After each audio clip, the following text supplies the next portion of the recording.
Kyren Lacy was a rising football star. By Nussmeier, he's going to throw towards the end zone. Caught! Touchdown! Fighting Tigers! Tigers win! Tigers win! Kyren Lacy!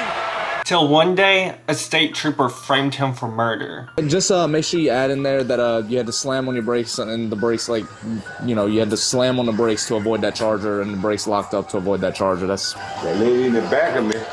She didn't know what was happening. That's how she called that record. This is the true crime case of Kyren Lacy.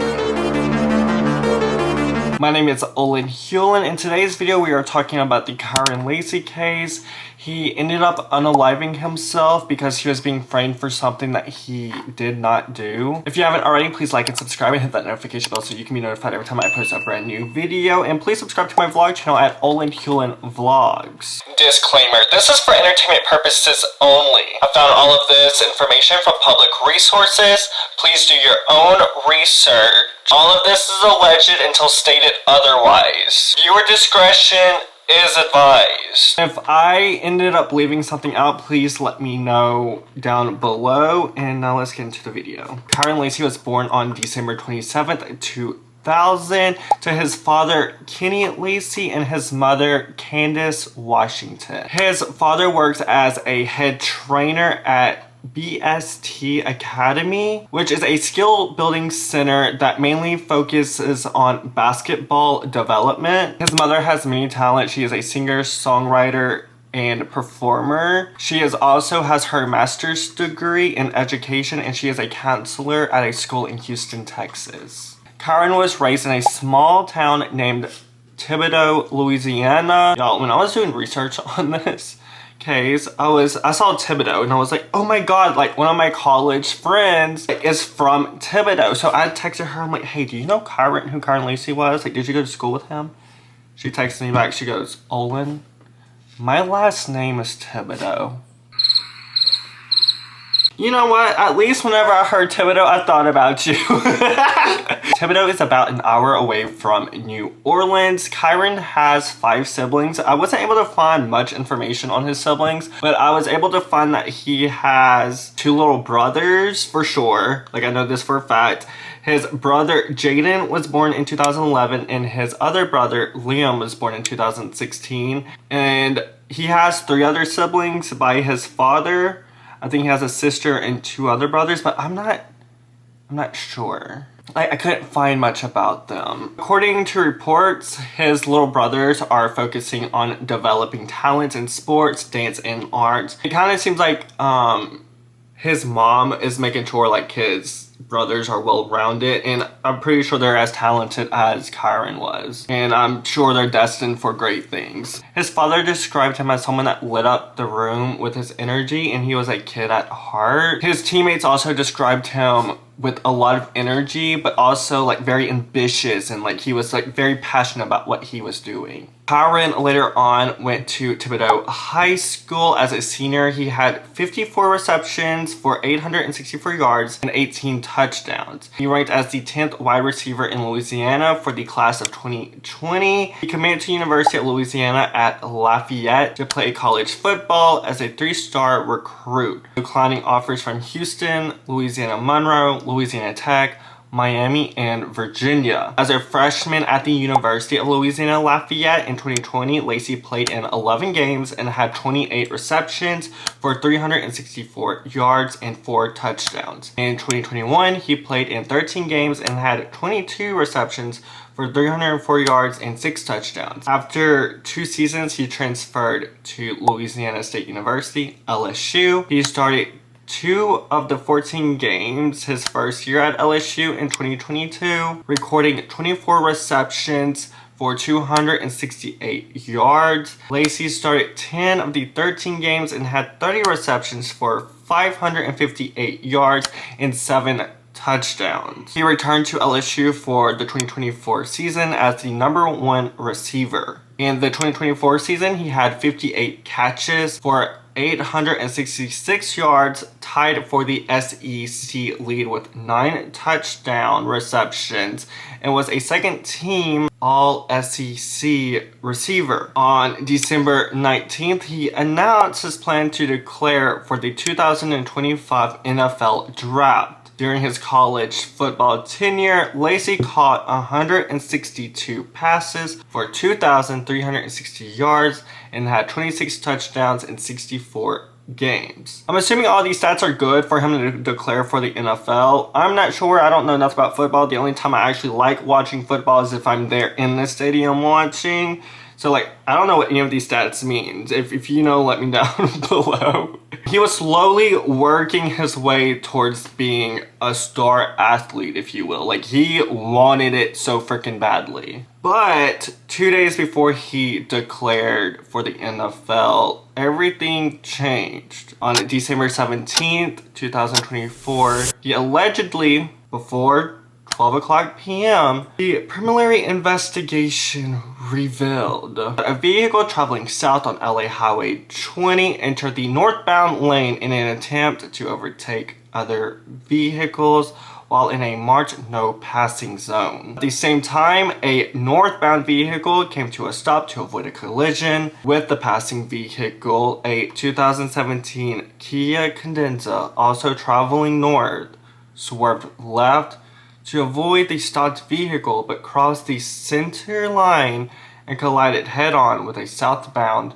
2017 Kia Sorento. Okay, this is a statement that was put out. The drivers of the Cadenza and Sorento, along with Herman Hall, the front passenger in the Sorento, were properly restrained, sustained moderate injuries, and were transported to an out-of-area hospital for treatment. Troop C was later notified that Hall succumbed to his injuries on December 17, 2024. This crash remains under investigation, and troopers are working to gather more information about the passing vehicle and its driver.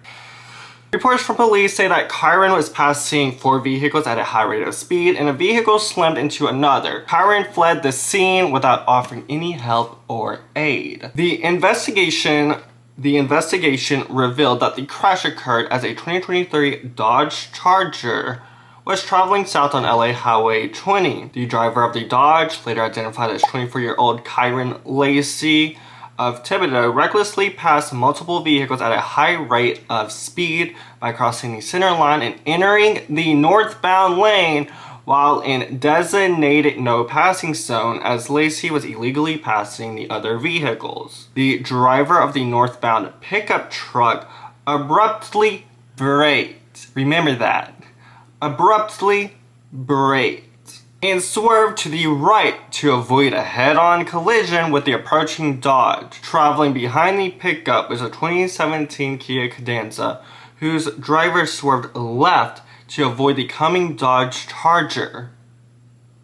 So what they're painting here is truck slams on his brakes and then swerves. The Dodge Charger is coming at the Kia behind him, so she swerves to the left to avoid the Dodge Charger. As the Kia Cadenza took evasive action to avoid the impact with the Dodge, it crossed the center line and collided head-on with a southbound 2017 Kia Sorento. Following the crash, Lacy drove around the crash scene and fled south LA Highway 20 without stopping to render aid, call emergency services, or report his involvement in the crash. Yo, here is the body cam footage of the scene of the crash. It's a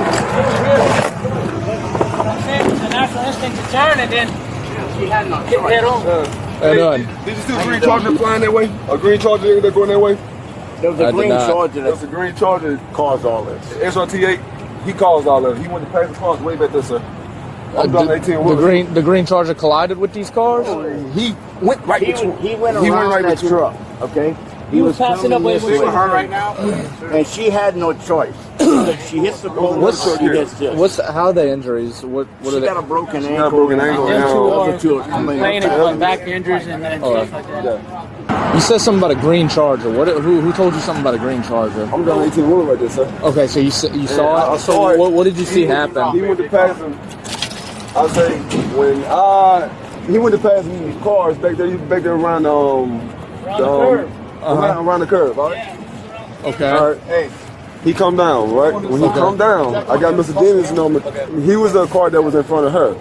When that green Charger came, he went caused this whole big traffic, so everybody went to hitting brakes because Mr. Dennis thought that the Charger, I thought he would hit the gold truck head on. So he jammed on brakes. She was coming down. They was going that way. When I saw... Which way was the Charger going? The Charger was going this way. Charger's going this way, okay. She was coming this way. Okay. They was going this way also. Mr. Dennis jammed on brakes. She went to dodge Mr. Dennis, and that's when she came on. I was about to gas hit him, on the left side. She come over and hit him.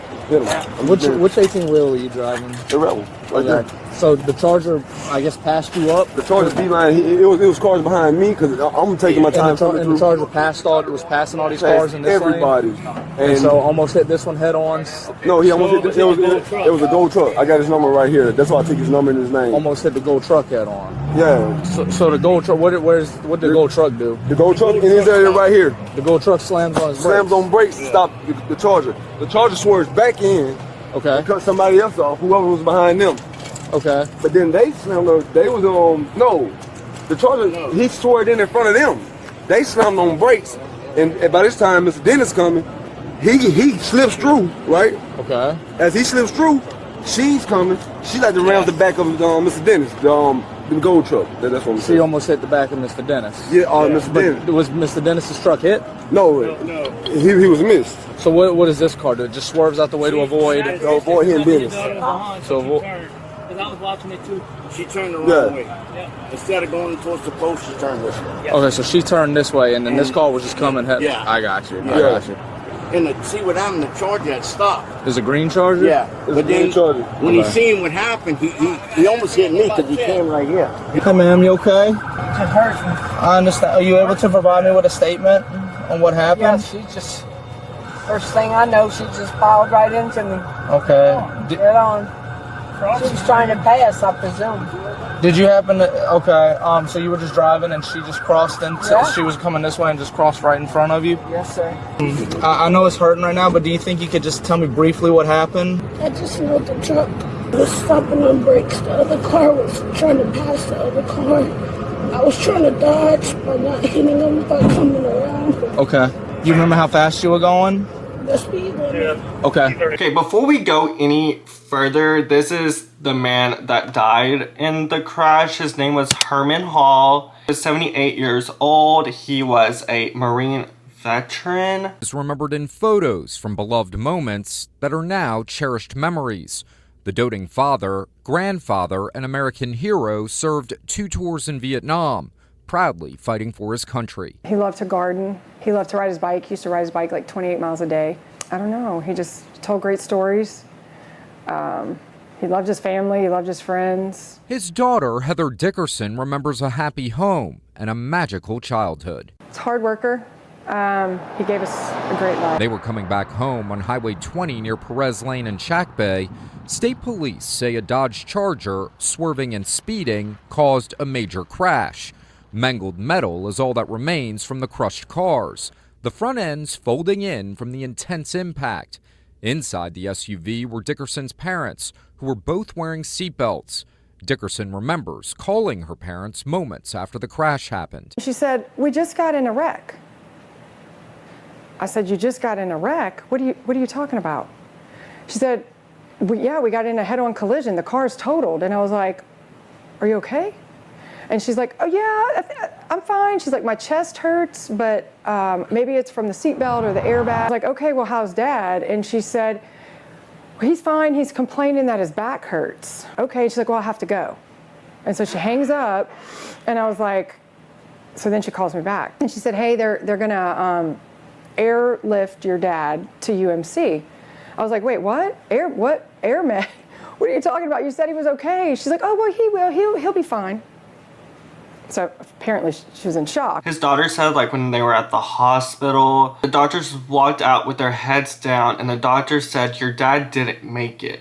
I thought he made it out of surgery." He said his heart gave out. "We gave him gallons of blood because his intestines were lacerated. His heart stopped and finally gave out." When she learned that Kyren was involved in the crash, she wanted to make sure he didn't get any special treatment because of his fame, which is a valid response. She said, quote, "They need to have consequences. I don't want it to be swept underneath the rug because of who they may or may not be and who they know. We all know what happens. We will make sure that we get justice in some way." Whenever I was doing research on this, I was looking at all the pictures of Herman because it kind of seems like him and his family kind of get forgotten about, which it's kind of easy to do whenever everyone's pointing fingers at each other and they don't actually remember who actually died in this situation. Herman literally reminded me of my grandfather's. Like, I was seeing pictures of him and I was just thinking about my grandfather's the entire time. So it was just like, oh.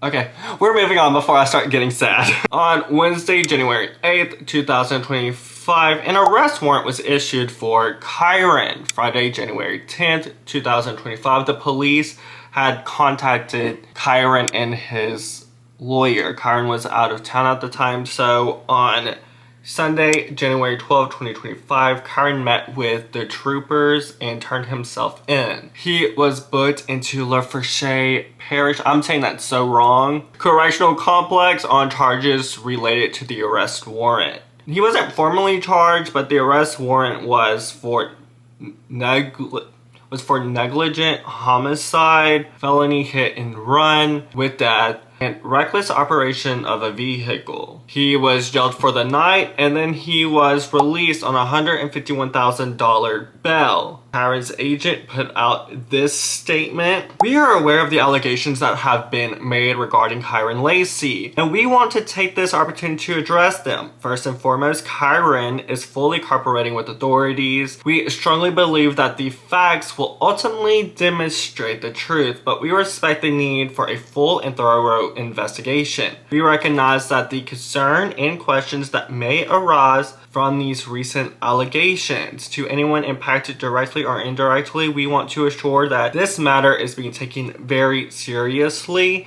and we are committed to resolving it responsibly." So on April 12th, 2025, a couple days before he was going to go in front of a grand jury, Kyren got into a verbal altercation with his family members and pulled out and shot at the floor. Later on, his lawyer will explain exactly what happened that day, but for like the way everything is being painted at this time, I'm going to just tell y'all how it was being painted and then I'll clarify everything later. But Kyren got into a verbal altercation with a family member and pulled out a shot at the floor. After this occurred, he left the scene before police arrived.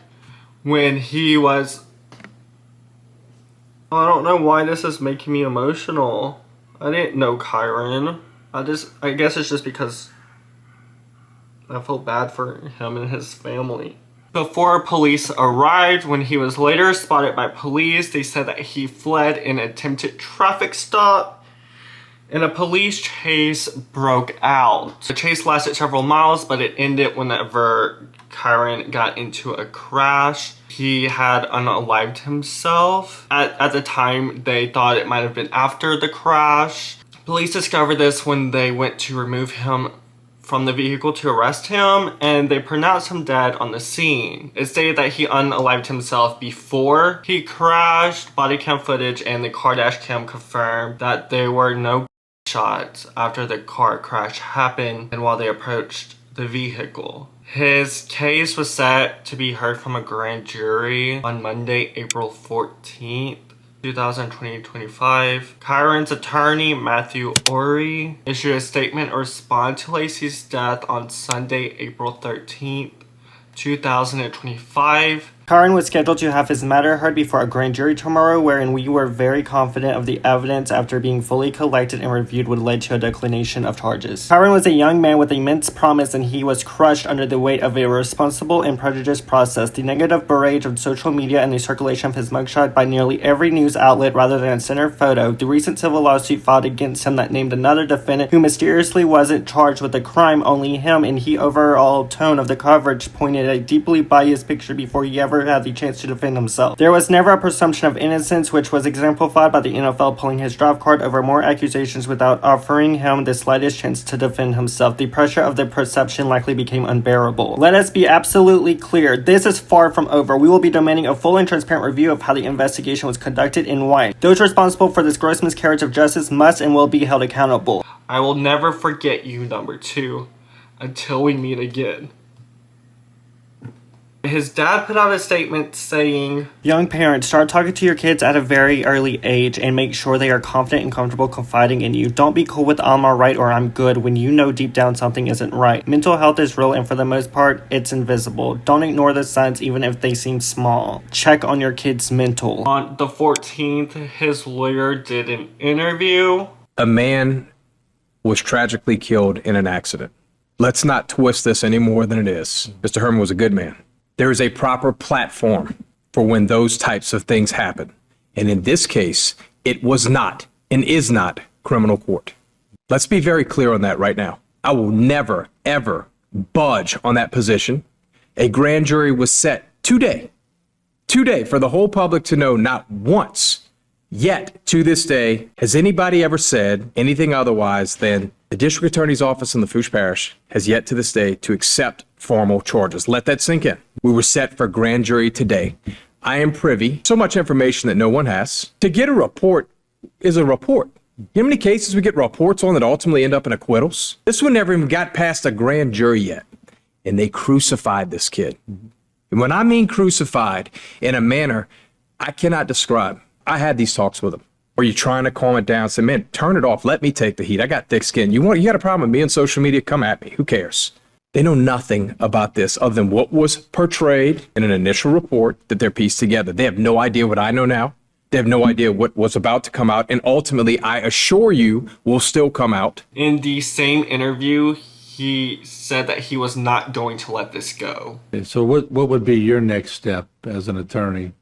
Have you thought it out yet? I know it's a very emotional time for you, right? I have, and that at this, I mean, I told you that before this interview started. There's certain things I will not divulge, but I can promise you this is not over and I'm not stopping. Later that week, his agent put out a statement saying, Kyren was a special talent, but even a better person. In December, Alliance was blessed to welcome Kyren into our family. His infectious personality and love of life positively affected everyone. He loved football. The fact that it was going to be the means to provide for his family meant even more. His family was his everything. Kyren was heartbroken by the tragic loss of Mr. Hall. He was willing to adhere to any civil matters regardless of the grand jury's decision. That aside, the system felt us, and we are now mourning the loss of 2 lives. To the NFL, shame on you for revoking Kyren's Coban invitation without acknowledgement or consideration of the facts. I urge you to reevaluate your process and provide athletes with the necessary due process before alienating them from their peers and dreams they've been working so hard for. Shame on the investigating agency for being more concerned about public perception and pressure to charge someone than actually investigating the facts. Hey, too, you should have had the chance to reach your dream of playing in the NFL in just a week's time. It hurts that the pressure, public perception, social media bullying, all without having the facts, were too much to bear. We hope to see you flourish as an elite WR in the NFL, but God needed you on his team more. Your memory will never be forgotten. We will not let your death be in vain, and you will not be Mr. Irrelevant. LSU put out a statement saying that they were saddened by his tragic passing and that their thoughts and prayers were his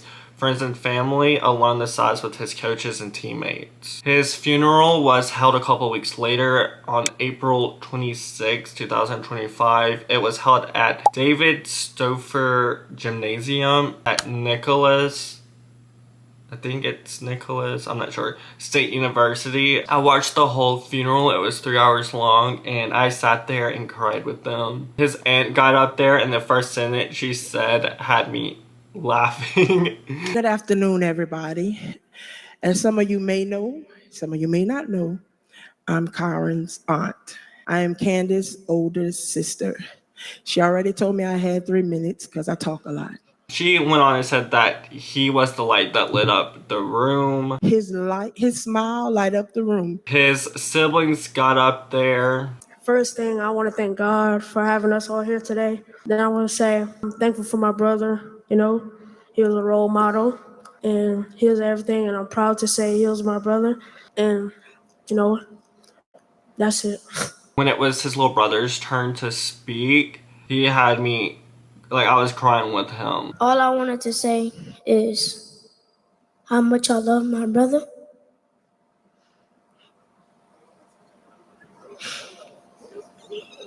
Talk to him, baby. Talk to him, Kyren. This for Kyren. Talk to him for Kyren. Talk to him, baby.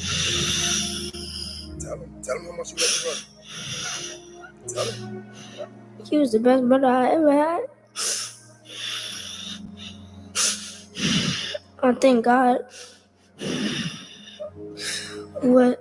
that he supported him. Thank y'all for supporting my brother. And I love all y'all. His girlfriend got up there and her speech was impactful. There are no words big enough to capture the impact he had on my life. And though my heart is broken, I stand here grateful that I got to love him, and even more grateful that I was loved by him. Different people saw different sides of Kyren. Teammates saw the athlete, classmates saw the student, coaches saw the leader, but I got to see it all. I saw the man that worked tirelessly for what he believed in, who showed up for the people he loved and worked even when no one was watching. I saw the heart, the soul, and the spirit behind the number 2 jersey. He was the strongest, kindest, most loving man I've ever known. He was the light in every dark room. Even when social media tried to misrepresent him, I knew better.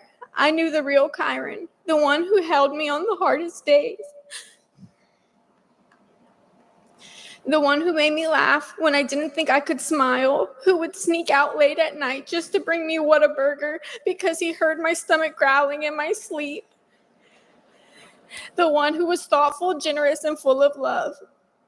Kyren loved with his whole heart. He loved his friends like his brothers. He loved his family with a fierceness that never wavered. He would light up every time he would talk about his siblings or cracked a joke with his cousins or hugged his mom. His people meant everything to him. And if you were lucky enough to be in his circle, you knew what loyalty and love really looked like. Kyren didn't just play football. He gave everything to it. It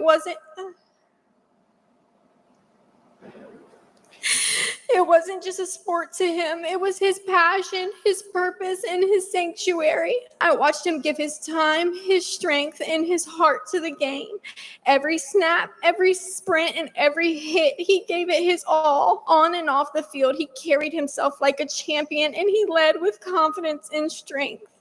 And he never backed down for what he believed in. To his friends, family, and coaches who stood by him, thank you. Thank you for believing in him, for loving him, and for truly seeing him. Your support meant the world to him, and now it means the world to me. God saw the pain, and he whispered, "You have done enough, my child." And while losing him shattered a piece of me, I find peace knowing that he is safe now.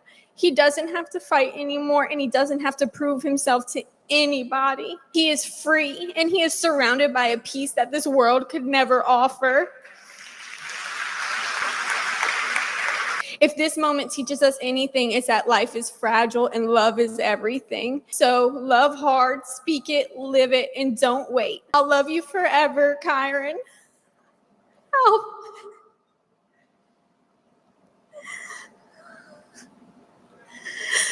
I'll find you in every lifetime, and I already know where he'll be at. He'll be at Buffalo Wild Wings, order a 10-piece medium boneless with 4 cups of ranch and 3 lemonades. But from this moment on, I will live my life in your name, and I will fight for you and for your truth. I will fight for your legacy and for the justice you deserve. His dad went and spoke as well. I want y'all to just close your eyes right now and imagine K2 jumping out of that coffin right now and doing all of them end zone dances that he does, all of the dancing and all of the clowning and the fun that he likes to have. Imagine him jumping out of that casket and doing that one more time for us. I got a couple people, more than a couple people, that I know that Kyren will want to recognize before he laid down. The first person, most important person, Candace Washington. Without Candace, without me, there's no Kyren. Period. But without us, Candace, is no him. All of these people in here, it started with me and you. We don't always agree. We don't always on the same page, But anytime it was about that boy right there, we came together. That's all that mattered. Big brother, hey, I see you.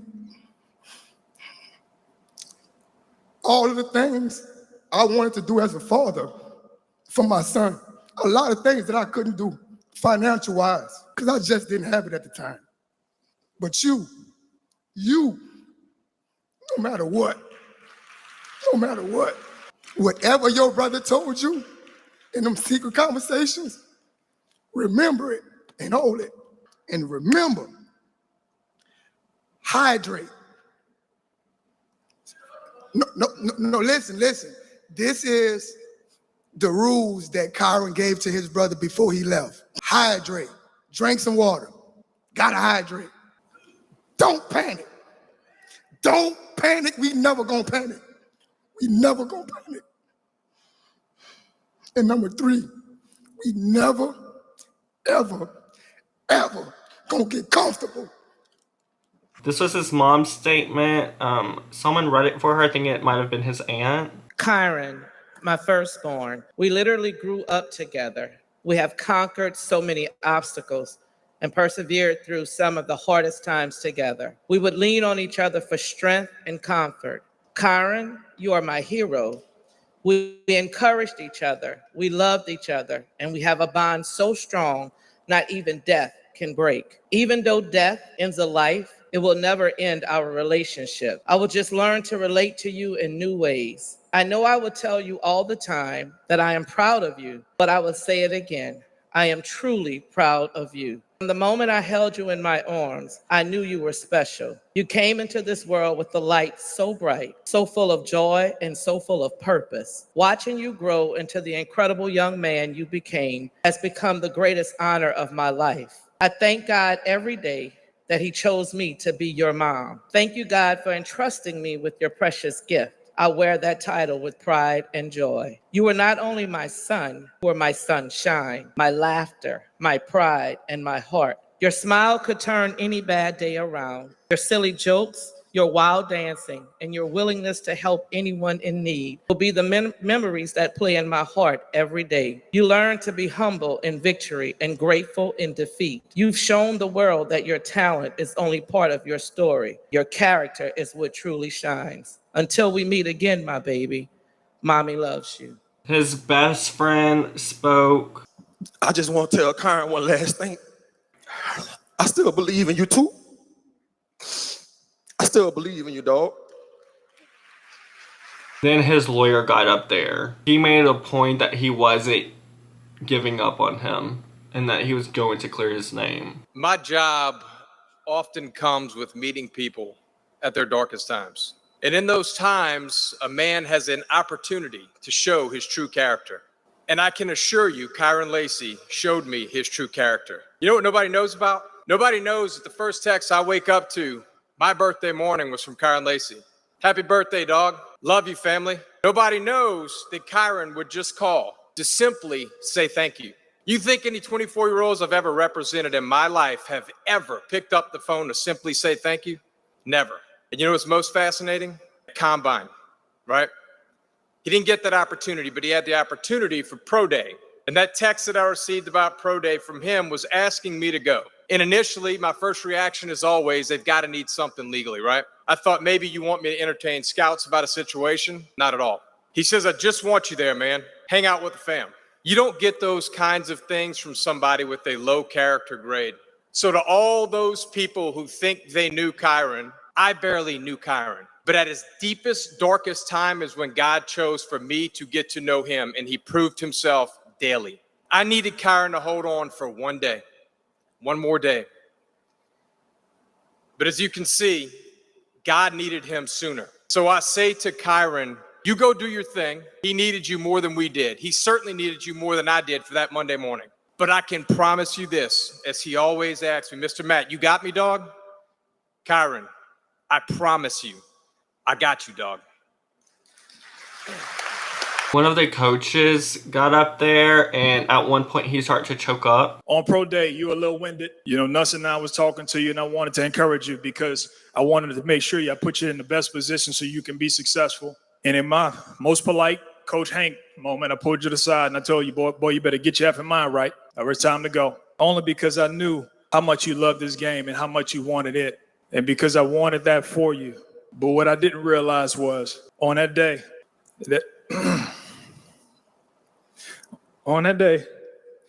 that'll be my last time seeing you. And while as sad as that is, man, I'm privileged and I'm blessed that I had an opportunity to coach you. And because of that, I thought about you, I love you, and I care about you. But more than anything, I asked you to do one thing. I said, more than catching touchdowns, more than making it to the league, I want you to graduate. And so when I look at you, I saw a picture with you and B Snap with that cap and gown on, man, and it brought so much joy to me. You know why? Because you did that. You accomplished that. You're a college graduate, and nobody can take that away from you. And because of that, I think about you. I love you. And I care about you. And so, for everybody in this room, anytime you think about somebody, regardless of what you're doing, pick up the phone, you call or you text them, and I want you to tell them that you thought about them. I love you and I care. His mom did an interview about 3 weeks after he died, which I think it was like maybe two to 3 weeks. It was like 2 weeks after his funeral, I think. People go through things. You know, they make mistakes. They make wrong decisions. Everybody has. The only difference with my son is everybody knew who he was. This is Jersey. A counselor offering unique insight on the subject of... Just give them some hope. Give them some light at the end of the tunnel. And I can share it, you know, from both perspectives. You know, because at one point, it took me almost 40 years to even understand what my dad was going through. Because I was looking at it as, you know, you left. You didn't think about me. You didn't care about me. It took me over 40 years to just really have empathy. The weight of the world sometimes is a lot. And so now that I'm experiencing it with Kyren again, I just have so much empathy. And what should parents look out for? I would just encourage parents to talk to their kids, but to listen and to understand. I don't know why, but his mom speaking about Kyren like had me in tears. Y'all, the entire time, me investigating all of this, me like doing research, whatever, I cried a lot, okay? I don't even have to state that. I cried a lot during all of this. Fast forward to October 3rd, 2025. His lawyer went on a news station, I believe it was, and released evidence that would have exonerated him. Because there's a ton of confusion. People seem to believe that somehow he hit someone in this accident, or possibly even shot through two cars and there was this explosion behind him. I've heard every version possible, but we can show you the version right now. You're going to see multiple cars just making their way south to Thibodaux, coming from Vacherie. At some point in time, you're going to see the collision, which we're going to know is vehicle number 2 from oncoming traffic colliding with the vehicle of Mr. Hall. You will see another vehicle come to a stop, and then you'll see Kyren Lacy come to a stop. So as we've seen the video, it looks like the impact happens, and then Kyren Lacy is behind him. How far away was he from there? Further north, Kyren Lacy passed 4 cars. However, he was back in his lane of travel, 92.3 yards, back in his lane, behind Mr. Hall. At the time of impact, he's 72.6 yards behind the vehicles at the time of impact. Keyword, behind the vehicles. That is not how this story was ever painted. This is the investigation of the Lafourche Parish District Attorney's Office. So I'm here simply comparing and contrasting the District Attorney's Office with State Police in this matter. Their investigations. And in that investigation, it shows that he was back in his correct lane of travel, 92.3 yards. Before this incident occurred, he was back in his lane. What does the legal law state about where you should be behind? Or I want to say, I thought it was 100 feet. Is that correct? It is correct. You know, take out the fact here that it's a no passing zone. If it weren't at this time, it's 100 feet. What we know now is he was 3 times legally what he needed to be back in his lane of traffic. And the vehicle that actually collided with Mr. Hall's vehicle, that would be vehicle 2. So through the course of this now, we start investigating and dissecting everything we possibly can. When we do that, we start with vehicle 2, right? So what do I know now about vehicle 2? Vehicle 2 was tailgating, all right? According to the data, tailgating at 49.6 miles an hour, 0.5 seconds behind the gold truck, 1.5 seconds before the crash. So again, if that did make sense, she is following 0.5 seconds behind this vehicle, 0.5 seconds behind that vehicle, 1.5 seconds before the crash at over 49 miles an hour. 0.5. That's what happens when you tailgate. He goes on and says that while the woman was in the ambulance, they ticketed her for tailgating. So, right, being that they slammed on the brakes and you had to immediately swerve to get out of the way, that does put you in violation for following too closely, okay? They told her that the ticket was in her belongings, and another state trooper came along and he's looking for that ticket, and they told her not to worry that it might change. Okay, can we look for that ticket? We looked. Y'all didn't find it? No, that's why. Okay. So listen, don't worry about that ticket. Trooper kind of jumped the gun, I think, on that one a little bit. I am not going to tell you that you might not still have the ticket at the end of it. But just wait. But just wait. Okay. Yeah, don't pay anything. Don't worry about any of that. Call, I can figure out where it was. Yeah, so they want I unapproved the ticket right now. It's kind of sitting in limbo right now. Okay. So once I sit down with my bosses, we'll come up with a game plan on what's going to happen, and then I'll be able to tell you, like, look, yeah, she's going to have to pay the ticket, or, don't even worry about it. Not a big deal. Something did happen to that ticket, and it starts to fit a better narrative, if you will. The lawyer said it went from tailgating to crossing left of center. 5 seconds previous to this crash, she maintained a speed of 49.6 miles an hour. Never activating the EBS system until 0.5 seconds before the crash. Why is that important? Because if your story, which we'll get into, keeps getting bigger and bigger, and you had all this time to see the gold truck, in her words, stomp on their brakes, slam on their brakes, come to a stop, veer off the road. I see another vehicle approaching. I see the Charger approaching. Well, my question to you now becomes, how did you see that vehicle approaching, or him stop, or him slam on his brakes, yet your data says you never touched your brake prior to 0.5 seconds before that crash? I'm looking right now, so are you, at the last 5 seconds according to her. Her car's black box, not mine, not my expert. That's her car. So if you're going to tell me a 5 to 10 second elaborate story, it needs to make sense. And when you have the data, not only doesn't it add up, it's not possible. Vehicle 2 is tailgating, trying to avoid the gold pickup truck. As they were investigating, the trooper asked her information, and the information she is telling the trooper contradicts what she is saying. I'm looking at the investigative report of the district attorney's office. And then here you can see this is their investigator looking at vehicle 2's statements, and now he's analyzing. He says, upon reviewing the body cam video of the trooper from the scene, the following statement was made by, we'll call her vehicle 2. I just know the truck was stopping on brakes. The other car was trying to pass the other car. I was trying to dodge by not hitting them, by coming around. You remember how fast you were going? The speed limit. He next says, I reviewed the recorded interview and the written statement from vehicle 2 while she was in the hospital on January 3rd, 2025. And the very first it says, all I can see is the cars coming this way and the car in front of me. But right before the crash occurs, are you looking at the pickup truck in front of you? Yes, that's what I see first. Okay. That's all I see for the moment. Well, I'm eating my Funyuns. I got them in the middle of my lap, and I'm driving, listening to my music, and then all of a sudden, I see the car get in the other person's lane. He stepped on his brakes first, so it slows down. The car or the truck? The truck. But then he does it again, and this time it's really hard. Okay. So that's when you could see on the side, the car is trying to get back over. But before it happens so fast, before he can get over, this truck stops in the middle, like on brakes hard. There's another car that runs down there to the pole. And then now it's either I run into him or I try to get out of the way. There's no shoulders. Yeah. So I'm trying to get into the dollar store parking lot. Then the other car just comes and slams into me. Okay. So whenever you are looking forward and the cars in front of you swerve. They swerve off to the right. Right before you make your left, are you looking at a green Charger coming at you?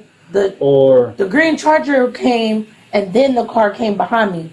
Okay. Like behind them, the truck. So Van, my question is when you're trying to make it into the dollar store parking lot in order to get out of the way from this crash, are you looking? Is the green Charger in your lane, which makes you swerve left? That's why I swerved left, because it was in the lane. So the green Charger is coming at you, and you swerve left. But then the van came. Right. They were in the other side. They were on the other side, so you end up. So just so I have your statement clear, and I'll repeat it to you just to make sure that we have it correctly. So you're here. I'm trying to picture it still. I understand. So you're here. You have a pickup truck in front of you. You see him slam on his brakes and kind of swerve off. At this point, you're looking forward and you see a green Charger in your lane coming at you head on, so you swerve left and hit the people in that lane. Yeah. Okay. All right. Answer. Now remember, I'm reading what the investigator's saying. Vehicle 2 states the truck stops in the middle of the road like one that brakes hard. This statement indicates that the gold truck stopped in the middle of the lane and not, in quotes, swerving off to the right. This would also show that Vehicle 2 would have steered to the left to avoid contact with the gold truck and not Kyren Lacy. During this interview with the trooper, Vehicle 2 made several statements that do not match the submitted report or written statement. Instead of questioning Vehicle 2 for more details, the trooper attempted to recap what she was saying, which seems to contradict her statements. While doing this, the trooper is the first to talk about the gold truck swerving off to the right. Then when it came to obtaining the written statement, the trooper tells Vehicle 2 what to document on the statement as she is writing. I'm going to get you to write that down. How would I write it? So you're just going to... The same way I say it? Same way you say it. So you're traveling north on Highway 20 behind a pickup truck. All of a sudden the pickup truck, brakes hard, rapidly, slams brakes, however you want to put it, and swerves off the road a little bit to the right. And then as you're looking ahead, you see a green Dodge Charger that's passing in your lane. So in order to avoid hitting that car head on, you swerve left. And then just hit the people that was traveling in the opposite direction. That's really all I need from you. Okay, so wait, how am I starting it again? I'm traveling north on Highway 20 at whatever mile an hour you think you were going. You could put like you're behind a pickup truck or whatever you were behind at the time. When they Slam brakes or use your own words. I'm good with it. It's like so hard trying to put them together and And if he swerved right or whatever, so if the truck slams brakes and then swerves to the right, basically now, once he swerved to the right, there was a green Dodge Charger in your lane that you thought was going to hit you head on, so you attempted to swerve left into the dollar store parking lot and struck the other vehicle head on. I need to sign. You do, yes ma'am. I'll read it and then I'll tell you what if we need to add. The only thing I would like you to add, do you have any indication or any memory of about how fast the Dodge Charger is coming at you? Is it fast? Is it slow? Do you remember? It was fast enough to where we would go right into each other. Okay. The data for the gold truck suggests that they eased off the road at 28 miles per hour. So you know how they said that he abruptly braked and she swerved to avoid the Dodge Green Charger and went to the Kia Sorento? Well, the evidence suggests that the gold truck never braked at all. But Vehicle 2 is saying that they were slamming on their brakes, like the gold pickup truck was slamming on their brakes here and there, and not once did the Kia, the car behind them, brake until it was last minute. She was distracted. She wasn't paying attention. That's what was happening. The gold truck gives a statement. He gives two statements, actually. The first statement is given. Alright, sir. So, look, don't worry about filling any of this top information, like your name, your address. Don't worry about any of that. Just right here, if you could, I'll just have you write exactly what you saw. Just make sure to include, where you were. I don't even know what the name of the highway. So, Highway 20. Highway 20. That you just... Alright, me and my wife gonna figure out right quick. Okay, just make sure you add in there that you had to slam on your brakes and the brakes, you had to slam on the brakes to avoid that Charger and the brakes locked up to avoid that Charger. That's... I ain't skid mark or nothing. I wasn't even going for it. That lady in the back of me, she didn't saw what's happening. That's how she called that record. She was running in the back of me. She pulled on the other side, and that's not in it. So, but the Charger was coming right at you, Right, correct? And that's why you had to slam on your brake, the head on with you. So yeah, just make sure you include that, and that's very important because we're trying to locate this Charger right now. So just include that in the statement. In that video, you can clearly hear the suggestive nature indicating that I need you to say that you had to slam on your brakes and you had to avoid a Charger. Okay, just make sure you add in there that you had to slam on your brakes and the brakes, like, you know, you had to slam on the brakes to avoid that Charger and the brakes locked up to avoid that Charger. That's... Not once have I ever heard a cop talk like that during an accident. I was in a car accident a couple of years ago, and whenever I was supposed to like give out my witness information, all he told me is, hey, we need your witness statement, tell us what happened. He didn't basically tell me or suggest that I put down what happened. And then the gold truck writes his statement. The problem with that statement is it is in direct contravention to what was said minutes earlier. It's not written by him, and where it says signed, it's not signed, it's refused. But I've got an affidavit for arrest warrant right here. Nowhere in here does it say anything that you guys just saw on body cam.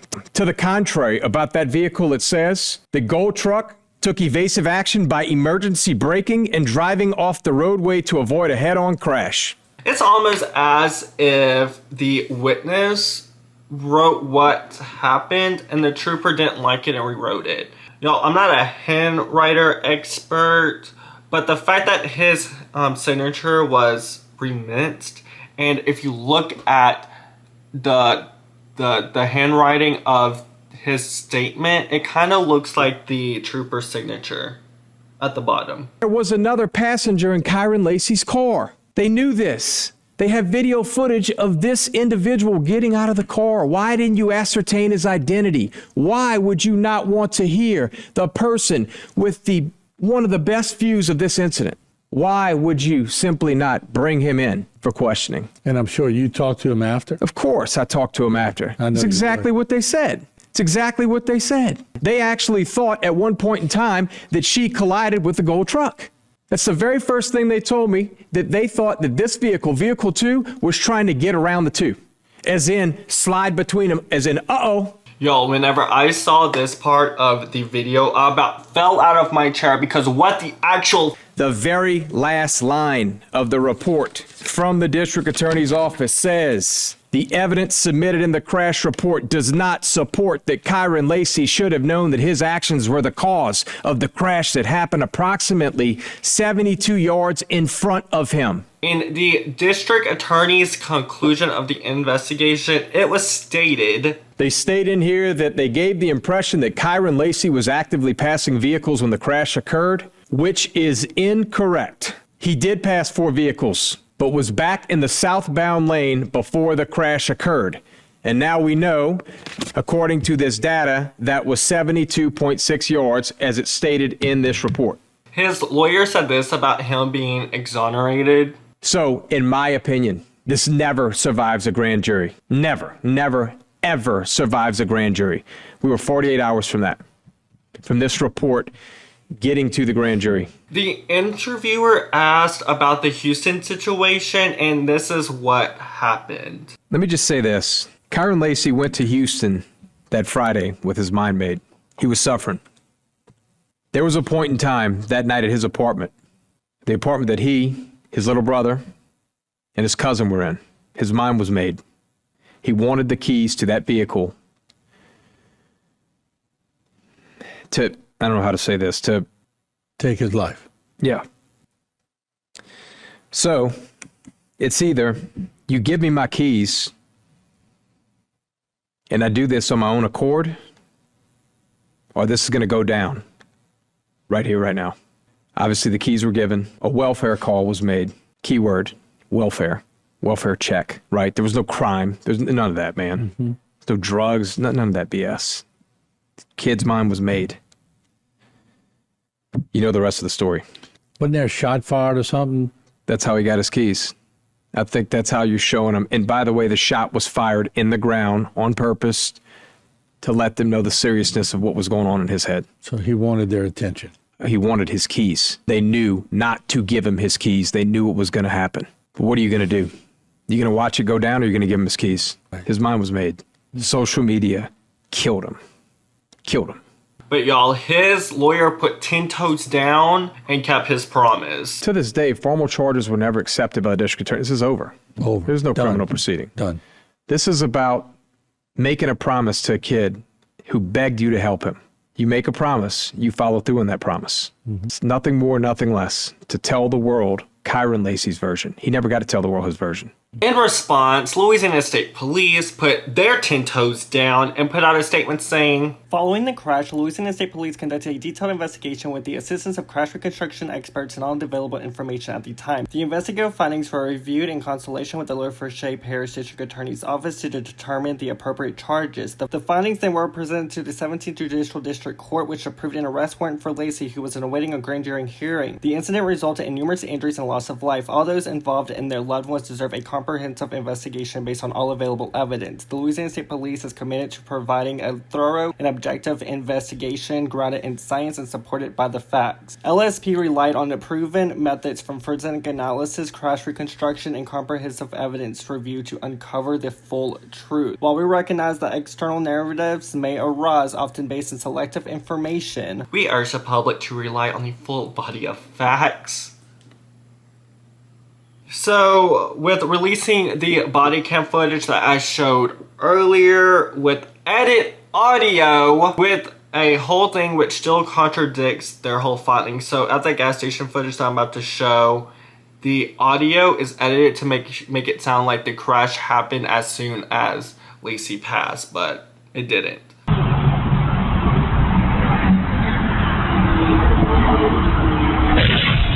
Like, the way they made it look, like, what the heck? Now, let me show you again what the lawyer released. At some point in time, you're going to see the collision, which we're going to know is vehicle number 2 from oncoming traffic colliding with the vehicle of Mr. Hall.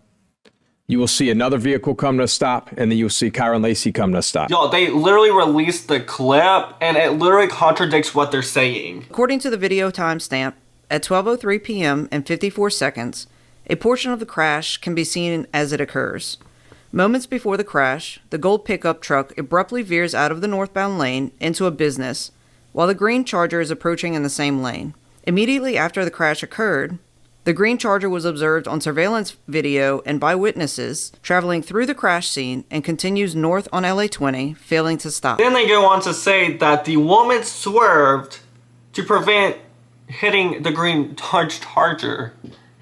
No, she swerved because she wasn't paying attention, and she almost rear-ended the golden vehicle, the golden truck. And for one, you never swerve left, you always go right. We learned this in driving school, people. Just prior to the crash, Lacy was illegally in the opposing lane, passing southbound vehicles. The gold truck traveling north veered right to avoid a head-on collision with the green Charger. As the gold truck veered right, the driver of the Kia Cadenza saw the approaching green Charger.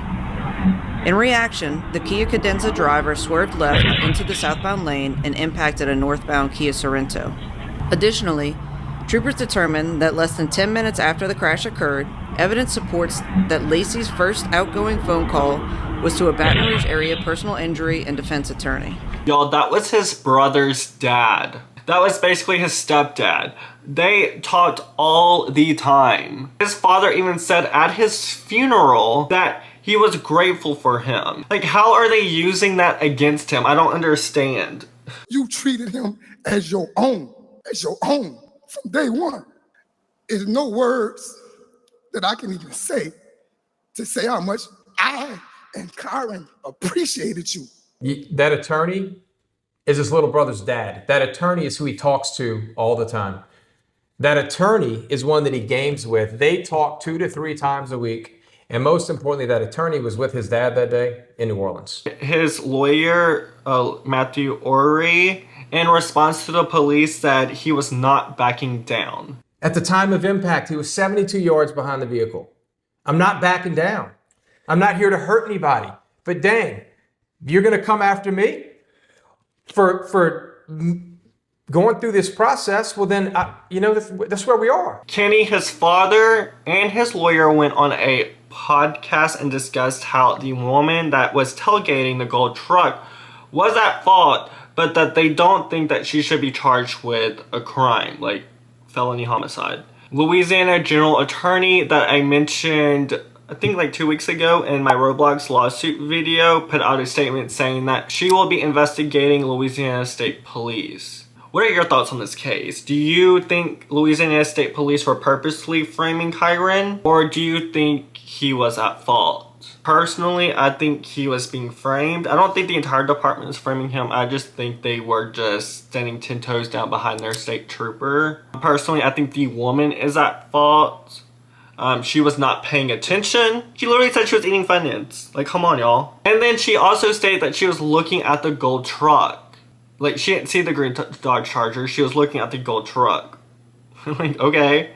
Matthew Ory also said this about the woman. Everybody wants to crucify vehicle number 2. Why? You know, this is an accident that happened. I understand the but hold on. Everyone's distracted at some point driving. Yo, he's a class act for sure. Like, he's better than me. I would literally be like, no, you're gonna charge Kyren with this. You're gonna charge her with this as well, because he is innocent, and she is the one that wasn't paying attention and swerved to the left. I feel so bad for Herman's family, and I feel so bad for Kyren's family. I also want to make this clear before the video ends. I don't have an issue with police, okay? Thankfully, I've had great experiences with the police, and I would love to keep it that way. Just because I have negative views on one state trooper doesn't mean I have negative views on the entire police system, if you will. But anyways, if you haven't already, please like and subscribe. Hit that notification bell so you can be notified anytime I post a brand new video. Please subscribe to my vlog channel, and I will see you soon. Bye!